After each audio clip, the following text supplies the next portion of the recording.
Reconciliation Day in Port Elizabeth. And in the midst of the festivities, the importance of the day was not lost. It's going to be in the best interest that in South Africa we reconcile amongst ourselves, coming from a divided past. This day, to some, it was the day of the covenant. To others, it was Dingan's day. And this is the day when Umkhonto weSizwe was formed. The day was also used to recognize minority groups and cultures. In the Western Cape, hundreds took part in the March for the Ark. A march to honor Archbishop Desmond Tutu, the man at the helm of the Truth and Reconciliation Commission. The idea really is to honor the Archbishop in his lifetime and also to say thank you to him and Mama Leah for their contribution to bringing our country to where it is today, but especially the Arch leading the process of reconciliation. The Ark also joined the celebrations. Earlier, an interfaith walk took place from the iconic St. George's Cathedral in the city. It's just a common story and thread of journeying, of pilgrimage, and of claiming that there has been a hand over our lives, even if we've come from slavery to so-called freedom, even if we've left persecution in Europe to come here. So I think that there is too much that binds us for us not to celebrate that. And a day like this, Reconciliation Day, seems an obvious day on which to do it.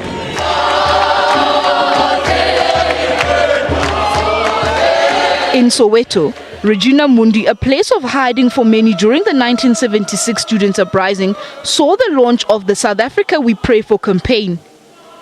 The South African Council of Churches also reaffirmed its declaration to aid the fostering of reconciliation and healing.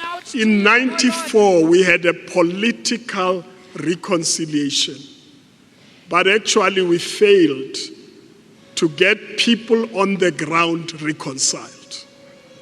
What we are called upon today is to pray for reconciliation, not just at a leadership level and by politicians, but by the people of South Africa. And the only agency that has the best commission about reconciliation is the church. In the South Africa we live in today, 21 years into the promise of a united, non-racial, non-sexist, democratic and prosperous society, we're losing sight of this vision. We're a polarized nation, spatially, socially, economically and politically.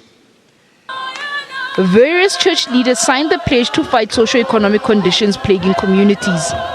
In Middelburg, scores of people took part in a carnival as part of the commemoration. The walk was symbolic and showcased diverse cultures. A 6.7 kilometers walk was held in Tumaule. The annual walk is also in remembrance of the late former President Nelson Mandela. In the Northwest, Phela Village was the venue for Reconciliation Day celebrations. There is concern over social ills that need resolving. Calls were also made to all races to form part of the country's reconciliation process.